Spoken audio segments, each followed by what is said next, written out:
Hi there, and welcome to another episode of the Rabid Dog's House, where we like to discuss lost or forgotten horror gems with a little bit of bite. I'm your host, Justin Steele, and tonight we're going to talk about 1981's The Funhouse. Directed by Tobe Hooper and starring Elizabeth Berridge, Cooper Huckabee, Largo Woodruff, and Miles Chapin. The Funhouse follows Amy, a young woman ready for a night of fun at the carnival with her new boyfriend and her two friends. The two couples enjoy all that the carnival has to offer until they decide to spend the night in the Funhouse attraction. They witness something they shouldn't have seen and need to escape the Funhouse before it's too late. After a classic slasher opening in homage to films such as Halloween and Psycho, as well as some of Universal's horror movie monsters, The Funhouse is for the horror fan that enjoys a slow burn leading to an explosive conclusion. Also joining me tonight is my fabulous co-host, Zena Dixon.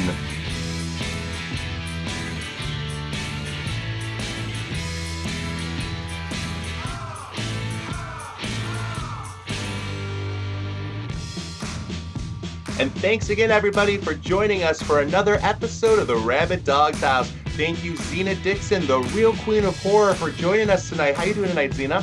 I'm doing so well, Justin. How are you? Oh, I'm doing very well. Super excited to talk about Tobe Hooper's The Funhouse. Now, this movie I came into, this is actually probably one of the earliest horror movies that I ever sort of saw as a kid. We're talking like 3 or 4 years old. Now, I didn't like sit down and watch it like beginning, middle, end, but I do very much remember being in like the living room. I think my mom and dad were watching it, or my brothers were watching it, and they were like, "You can't watch this, Justin. This is a scary movie." And just that, like, psychologically in my mind was enough. I looked at the screen. I saw these girls with very long hair walking through this fun house. And I was just terrified just because they like told me that it was a scary movie. So I really didn't watch it in completion until probably about a year and a half, 2 years ago. And a part of me is always like not wanted to watch it because that psychological part. Another part because I didn't want it to be not scary, to find out what were you scared of.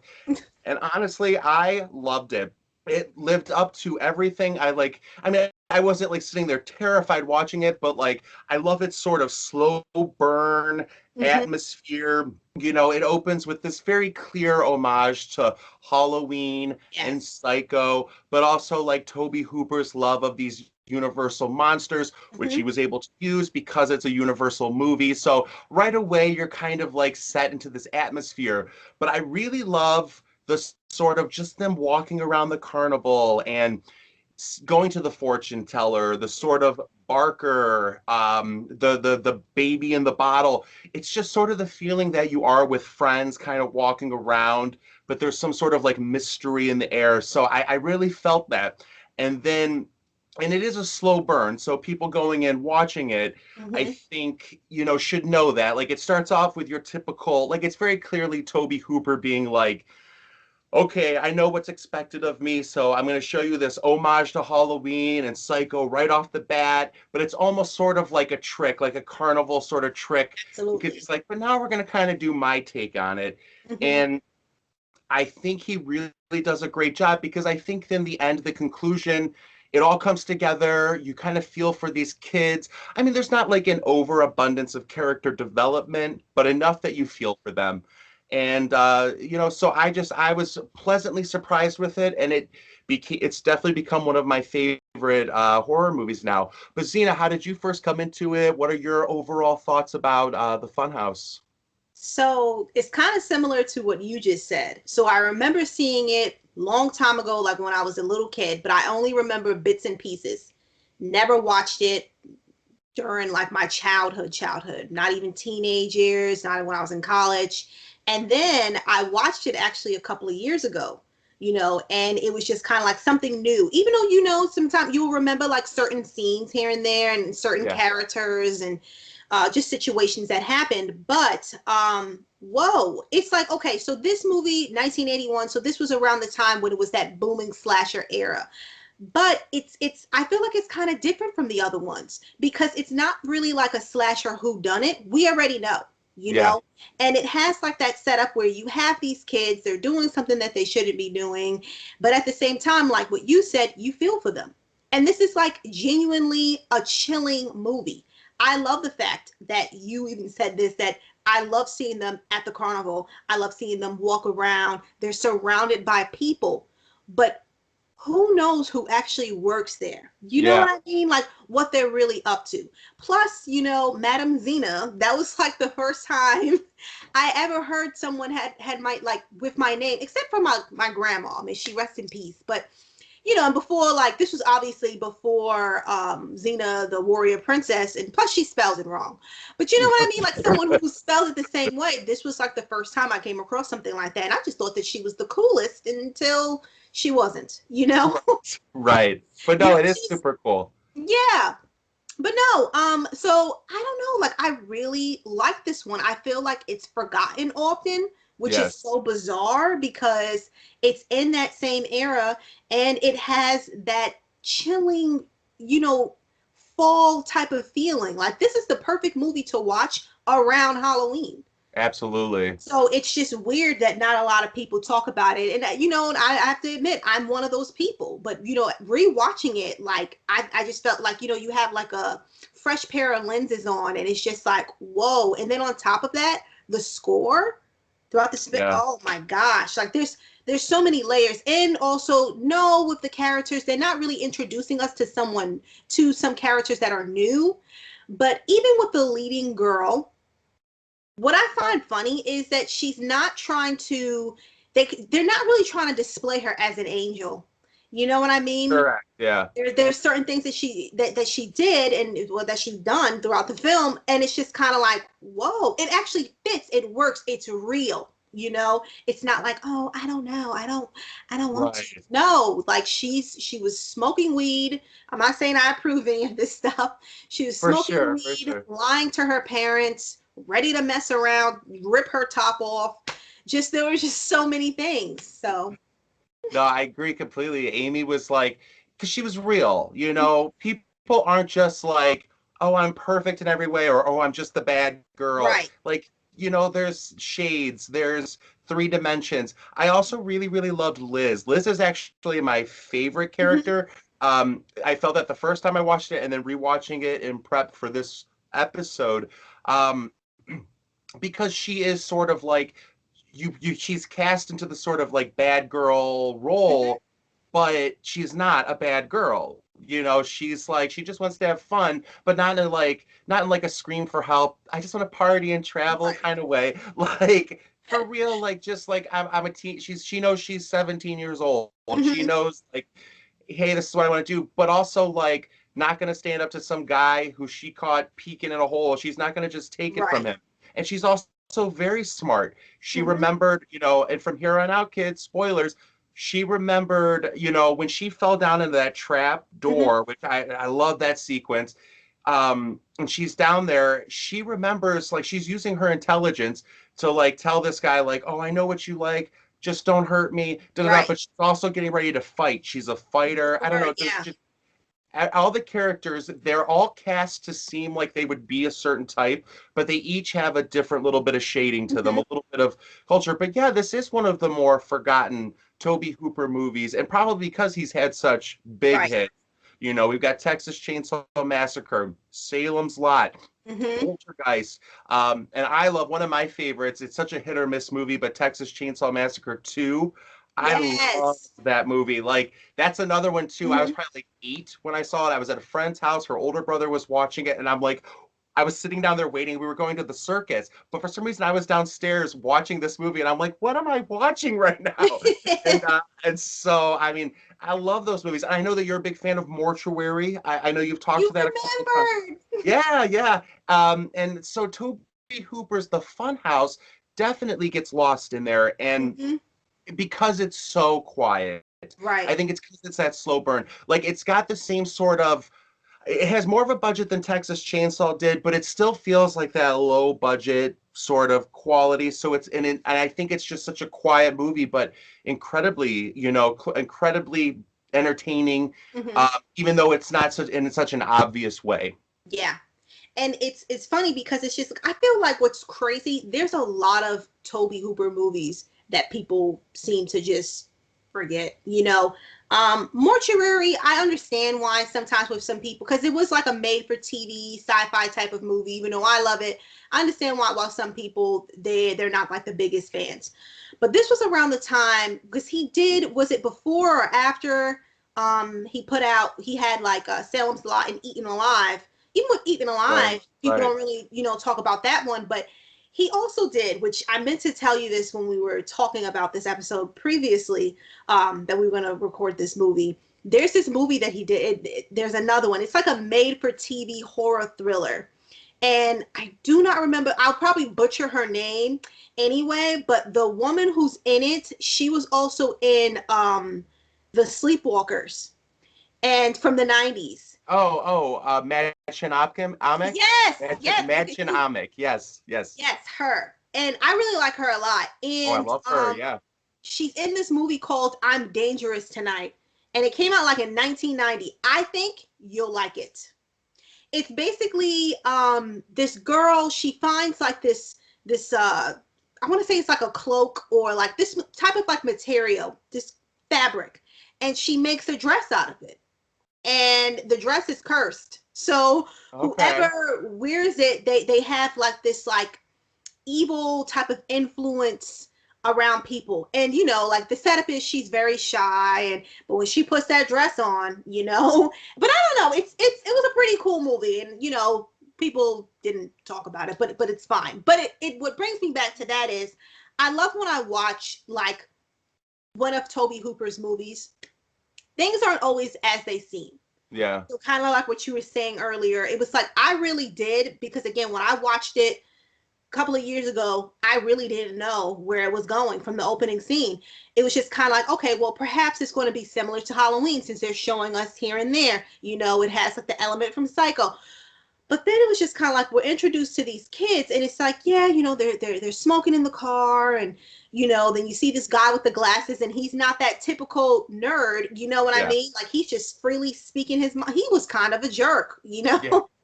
Yeah. So, yeah, I just kind of love the setup because things are not what they seem. So it's really unexpected.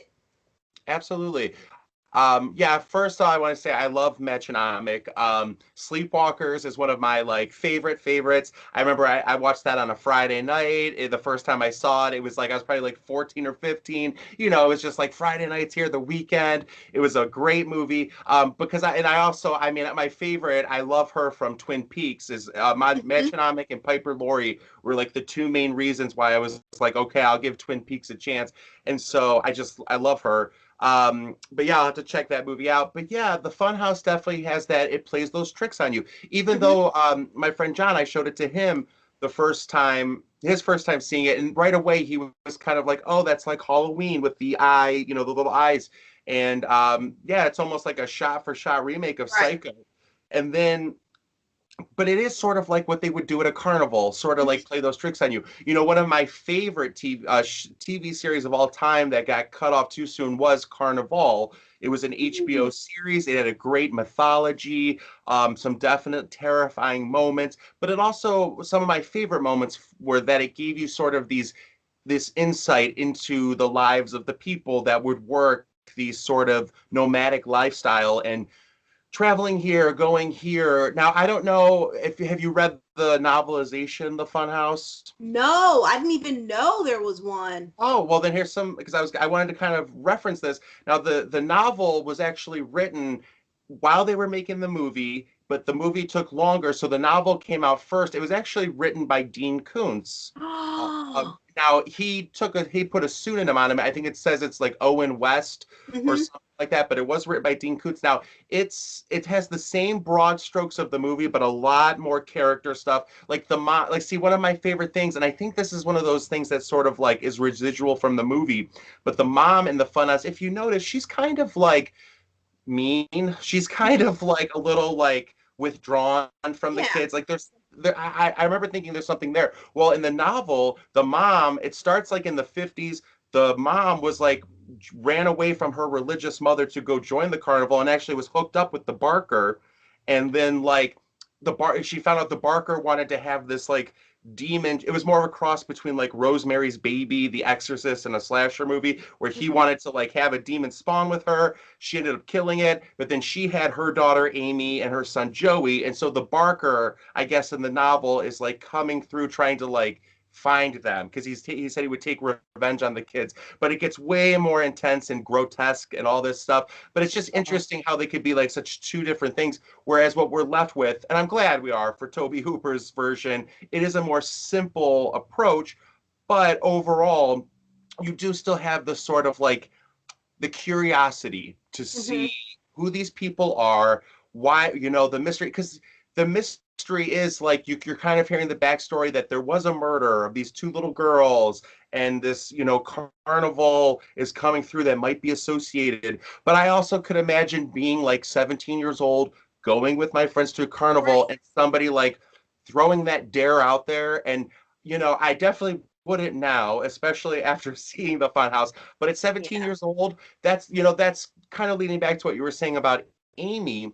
Even though she's like the good girl, she's the type Mhm. of good girl that's like she's willing to do bad things as long as she understands. Like she's willing to go all the way with her boyfriend, but she wants to know like, well, why haven't you asked me out before this, and what exactly do you want? Right. Okay, I understand you're a good guy. I'll go for it. It's not just like her being promiscuous. And Right. so the fact that she is like, okay, my mom, I've already told my mom and dad to lie tonight anyway. I kind of want to spend the night with my guy.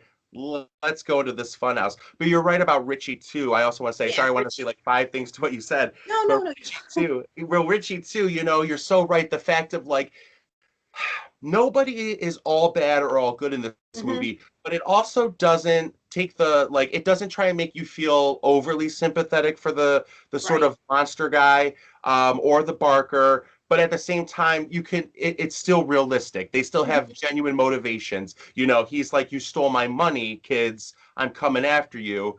And even though he's like being awful to his monster son, if you will, the Mhm. monster son is a killer. Yeah. Like if he doesn't get his way, he does terrible things. So it's kind of like you feel bad for him, but also not too bad. You Right. know, Right. I really Perfect. like that about the movie. Um, so what were some of your like favorite moments? So the first one, I love it when Amy and Liz they're in the bathroom and they're Yeah, just talking, and then that old woman yeah, just interrupts them multiple times. And then we even see her, throughout a couple of times during the movie. I like that scene because honestly, once again, it's realistic. Not saying, oh, girls, they're in the bathroom and they're talking. They're being honest with each other. So kind yes, of like with Amy, she's just like, when Liz asked about her virginity, she's just like, well, who's to say that I'm, holding on to it type of thing. So to me, that kind of showed, okay, so you're not a good girl all the way. And then even later on, when they were smoking weed behind one of the tents, once again, she's not a good girl all the way. And then right. with Liz, I really like Liz, but I thought it was kind of messed up that when the lady, they thought that she left, and then she started saying there was like this old woman and was she like homeless or I don't know. She was mysterious though. The sort of like right, hunch down one that would like all of a sudden run at you like. right? So she was just this mysterious old woman who knew everything. And, she would say something like, God is watching. He's Yeah, always yeah, yeah. watching. I guess because, they were talking about, sexual relations. And so then they thought that she went away, but then we just hear her voice because she's just listening.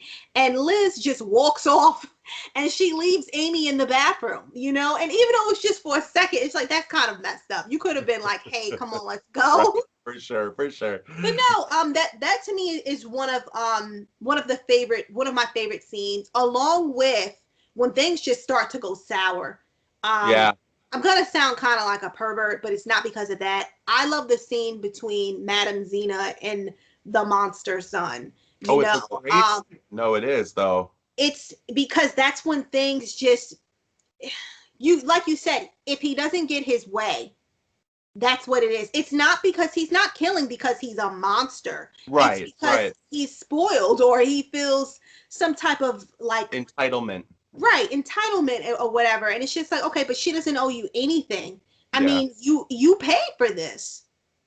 you know? But then it's just kind of like, okay, even if she would have gave the money back, would he still been upset?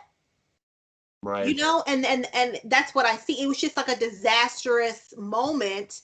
And these kids, they just so happen to be watching the interaction between the two. And I'm going to be honest with you, if I like you said, if I was 17, I probably wouldn't have done that because my parents are super strict and they knew when I was lying all the time. So I just wouldn't lie. But say if for some reason, I was there, honestly, this is an interaction that I would watch. I would want to see, hey, what are Right. they doing?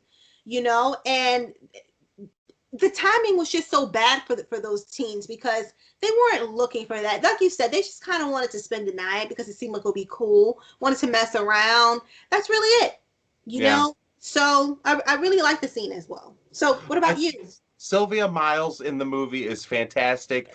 Xena, she is the sorry, I feel like I'm saying Xena to you, but Yeah. Madam Xena, she is fantastic. You could see the sort of like craft that this woman as an actress has had because I interviewed somewhere along the way, she said something like, I always get like cast as these prostitutes or something. She's like, do I look like a hooker? I don't know. But she Oh, does, but she does play it really well. But I also love the scene when she's getting the fortune read and you're seeing the kids in the background, Amy's friends kind of laughing and stuff. And maybe it's the adult now in me, but I would be kind of annoyed too if I was trying to do my job and right? these kids were Yeah.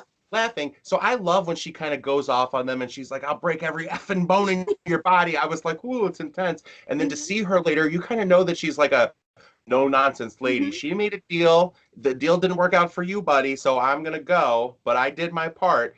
And so just the whole scene between them is fascinating.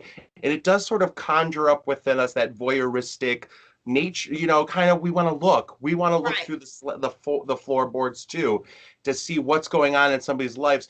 But like, yeah, I love when it does sort of take it. And I also enjoy once it starts to go sour, you have sort of these flips like Liz, who has been sort of the more tough one out of her and Amy, Hmm. she starts to break down a little bit more emotionally, and Amy starts to get a little stronger. But Hmm. even then, when Amy's forced with stuff, like you could see she's just horrified too. Yeah. I love, love, love the moment, the whole sequence where Richie has been attacked. Liz is chasing after him. She falls Love through the that. tunnel. Hmm. Buzz is like on the ground pounding at the door. And then Amy is kind of looking through the like fan thing and she sees her parents down there and Oh. she's calling out to them and they can't hear it. Just, it's like, it's because it's not all one huge scene because it's with Hmm. Joey, the little brother, and just for Amy's sake, I'd be pissed at that boy too. Like, if you look at it, he's Yeah. really his sister, she's completely naked and he's like attacking her. I'd be pissed off too. Now, Yeah. the novel, I guess, has more of a because it's set up that Amy's sort of like, I hate you, I'm not taking you. They sort of have throughout the novel, they're together more, Joey and Amy. Like he ends up in the funhouse somehow.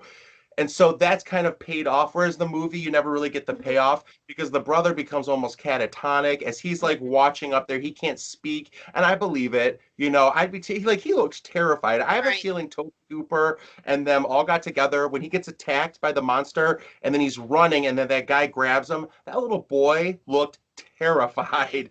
And so I Oh. think that they'd really probably played a trick on him. But that whole sequence, I just love it. And then yeah, Liz being down there, like when you see in the shadow, like she's down there, she's looking at the fan, she looks down there. It almost reminds me of like Freddy Krueger or something, but the shadow, he's coming into that tunnel and he's like coming towards her, Hmm. and she has to use her intelligence right then. But all the way through, now the machinery at the end, the sort of climax and everything. I want to ask you what you thought about it, but in general, I personally loved it. I loved the sort of I think movies nowadays, you would have to get to the point faster, or you would have to say you're kind of sitting down there for a minute with her. She's kind of like walking against the wall. She's climbing under this stuff. She's crawling along the floor throughout this machinery that's going on, and then finally it happens. I Yeah. love that. I love that we're forced to kind of like wait with her for a Hmm. good like 3 or 4 minutes. Whereas nowadays, I don't feel like you get that too often. They That's might true. give you like a full like 20, 30 seconds and that's it. I feel like it goes on for about 3 to 5 minutes that you're just kind of like, okay, what's going to happen? And then Yeah. it does. It's bam. But anyway, what did you think about, how it all ended up? I'm it wasn't expected. And honestly, the way things were going, I thought that Amy was going to die as well. Mm, But I, once again, because you kind of said this earlier, it is a slow burn film. So I yeah, knew that the finale, they were going to kind of let that too be a slow burn. And I loved it. I loved being able that it wasn't what I expected, where it's like, okay, like in horror movies, he leaves and then she thinks she's safe and then they play some sound effect and he's back.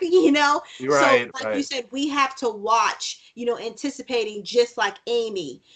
She's trying to crawl away and you just feel for her. And even when he gets kind of snagged and gets caught in it, you just know still that, and you think that he's dead the first time. I don't know, there's something in me that's just like, there's no way, because he's like a yeah, monster. So it's right. just like he's going to come back, and he did. And it's just like, it was still, even though she survived, this is going to sound weird, but did she really survive? Because it's like, all of her friends she saw, three of them died right in front of her.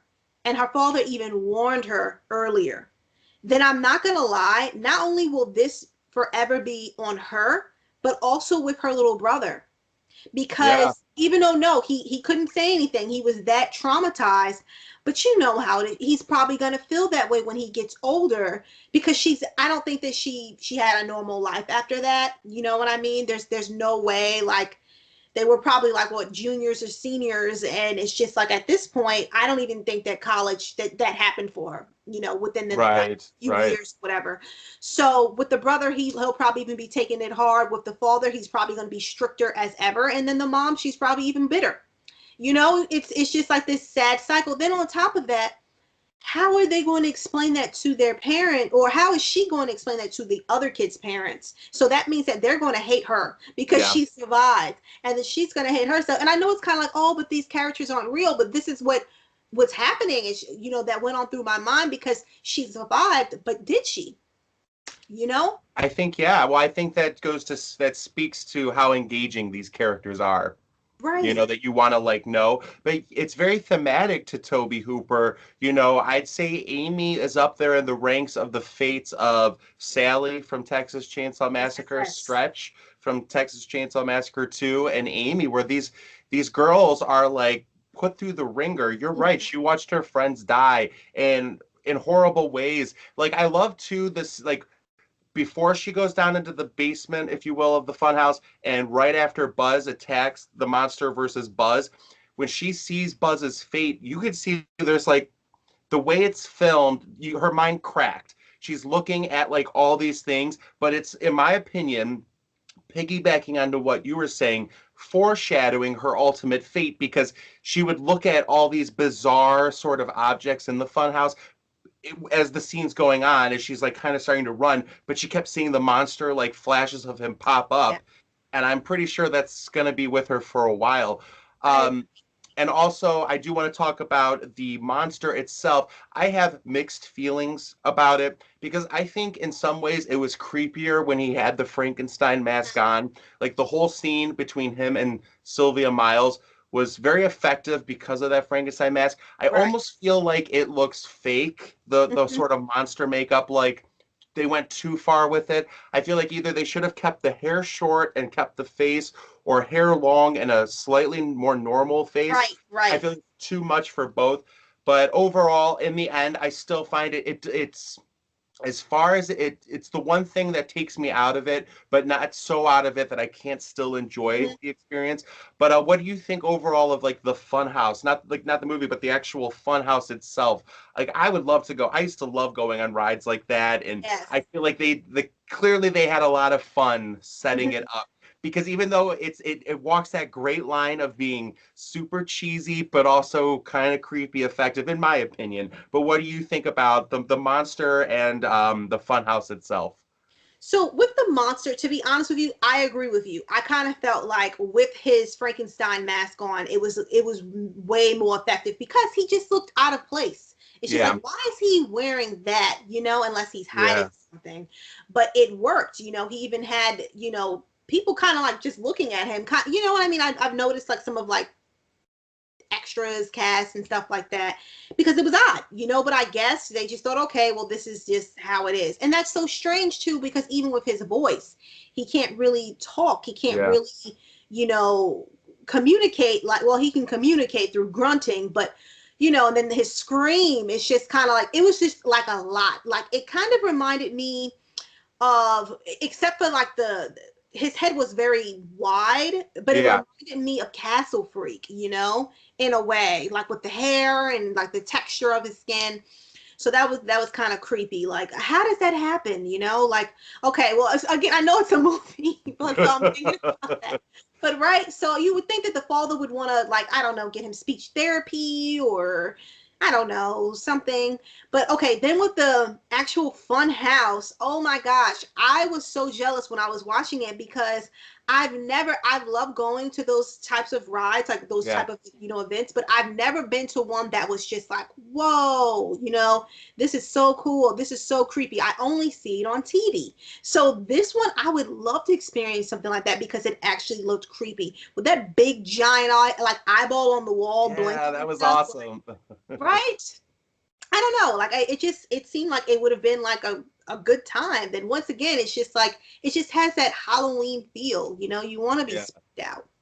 Yeah, I went on one. I can't remember. I think it was in this place called Connie at Lake Park. It was like a very smaller amusement park. I'm in Ohio, so we have like Cedar Point, and we used to have Six Flags and Jogga Lake and all that. But this was like just a really tiny one. But they had one of those fun houses where you're in a cart like that, and it wasn't as grand as the one in the movie, but it was about half of that. You had Mhm. the effects, you had the things jumping out of you. So you're in a cart that eventually takes you up, and you come out the second floor, and you're going through like a gate, and you then go down this like hill, and it's really Whoa. it is fun. Yeah, I love those kind of things. But yeah, they're rare now, because everybody wants the big roller coasters and the big thing. But I like the ride that you can sit in, and it's like things are happening. Oh, And that's I so think, cool. I think it would be cool to spend a night in a place like that, like, because it's haunted. Even though it's not like known to be a haunted place, you have Right. the sort of set design that looks like it would be a very haunted place to stay. And I get the sort of appeal for these teenagers to Same, want to stay same. there. It's cool. Why do you feel like it gets like lost in the cracks compared to like other slashers? Because obviously you're a horror fan, I'm a horror fan, and not saying that you do, because I know that you love the movie, but as someone who loves the Sure. movie and as a fan, what do you think that it is that people just kind of, you know, forget I it? don't know if I could put my finger on it specifically, but I will say that something about it reminded me of Hell Night, like this sort of Oh, same atmosphere quality, that there's a sort of monster in it. And maybe that is specifically why, because it didn't generate a sort of iconic villain, hmm, like Leatherface from Tobe Hooper's Chainsaw Massacre or Michael Myers for Halloween. Um, and so maybe that's a part of it, but also because, like Hell Night, they're both movies where like you're expecting pranks to sort of be coming out, and you're so ready to think that they're going to be fake and phony, like especially as like a contemporary audience to watch an early 80s horror movie. You kind of know that there's going to be something cheesy to it. You know that it might not really scare you, but Hell Night, the first time I saw it, I thought it was pretty effective, and it was one that I saw later on in life. And this one, I think it's also incredibly effective, but it's one of those movies you have to sit there and have a little patience. You hmm, have to be able to jump right in. And I think it's that coupled with the fact that it doesn't have a sort of iconic villain. And if, right, most of the big ones from that decade had somebody come out that was like, whether it was the girl from Sleepaway Camp or Jason from Friday the 13th or whatever. I mean, obviously there's ones that we still watch that didn't have an iconic villain, but I think that those ones tend to take a second tier to the ones that do, and I think this is on in that batch. But what do you have any theories or ideas of why? I mean, well, I do agree with you. I think that maybe it is kind of like, the villain isn't like iconic or viewed in that way, because I even feel that way. We talked about popcorn. with Tobe, Right, right. so that's another one that I feel like that gets lost in the sauce. um I think that it will be, I feel that people will come back around to it. I just think that maybe they did get distracted with his other films and then with other Sure. movies around that time. But I definitely see people coming back around to it, because again, it's been like 2 years since I fully watched it, and it's just like I really enjoyed it like a lot. So I just I think that think a that's good all it movie will takes. stand the test. Sorry, I just said that I think a good movie, like you're saying, will stand the test of time. Right. Like, Yeah. yeah, It's like it's retro. It has that retro 80s feel to it, but it's still fresh, yeah. fresh and effective, and it's actually creepy. So It that's is. something you can't deny. And it's not so much because of the monster son. I mean, he's a part of it because he just looks terrible. But it's also just because of the situation that they're in, and all of this is just all because of money. And obviously they've seen something that they weren't supposed to see, so it makes sense. Okay, you have to get rid of them, and this son, he's a killer, so you know Yeah, I mean, I like that about it too, that it's sort of like it's a series of unfortunate events. It's not a series of contrived events. You right. never feel like they're like purposely forcing the kids to be dumb to get in this sort of Mhm. situation or this situation. Like it's sort of like oh, like darn it, like because that's life sometimes. Sometimes you're like, if that just hadn't happened, I would have been okay, or this wouldn't Right. have worked out, or whatever. And it's one of those movies that you're kind of like, oh, because yeah, and also I think it just definitely, in terms of when people talk about Tobe Hooper, it definitely gets overshadowed. I mean, I think, Texas Chainsaw, in my opinion, is probably the big one, or Poltergeist. Oh. Although I really do love Salem's Lot, Mhm. the original miniseries. That was one too that I thought was Hey. great. Was great. And I love, like I said, Texas Chainsaw Massacre too. I love that he has that sort of sense of humor about it. But I also think that there's some really great thrilling 80s sort of slasher moments in it, just Mhm. like when Stretch is in the radio station and they come in there. Like, I'm always nervous for her, and Tobe Hooper really does get that. He gets performances out of his actors, like with Amy and Liz. You feel like they're genuinely afraid, or even the Yeah. guys, like they're not particularly, like, Buzz jumps in to be the hero, but it's reluctant. He Right. would rather be getting he'd rather be getting the heck out of there Mhm. than fighting. And I think that's believable. And so I do hope that people come back around to the Funhouse. I think it's worth the ride, pun intended. I think the attraction lives up to it. It plays the sort of tricks on you that a carnival would, Mhm. and what you would expect in a funhouse overall. And just one more thing I was going to say. I don't want people to think just because I said it kind of gives me that fall feeling. It does for me, but that's because, spooky girl. But, it kind of also feels like a summer night because, there's plenty Yeah, of yeah, yeah. carnivals that come in through town. So just in case if you've never seen this movie before and you're curious about it, I do feel like you can watch it anytime. So I just wanted to just put that out there, and that is not just that fall type of feeling, but it just gave me that vibe. Oh yeah, no, I totally get what you're saying about it. I'd say very, very late summer, right about to be fall. Like where you like that time where you might need a sweater, you might not. Right. So like that, it has that crisp energy, and I love it. I'm so glad too that you enjoy the Funhouse too. Like when we were kind of debating about what we were gonna do for our next episode, the Funhouse is one that I wanted to discuss for a while. So I was really glad that you were up for it and that you enjoy it so much. Of course. And I mean, awesome pick. Well, thanks again, everybody, for joining us for another episode of the Rabid Dog's House. Have you seen 1981's Funhouse, and are you a fan? What is your favorite Tobe Hooper movie? Thanks again, Zena Dixon, the Real Queen of Horror, for joining us tonight. You can find Zena over at realqueenofhorror.com, Wicked Horror, or on YouTube under her Real Queen of Horror moniker. And I'm Justin Steele. You can find me at 411 Pop Culture, or on Twitter at Wicked Horror Justin, or over at wickedhorror.com. Thanks again, Zena, for joining us tonight. Thank you so much, Justin. We'll see y'all soon. Have a good one.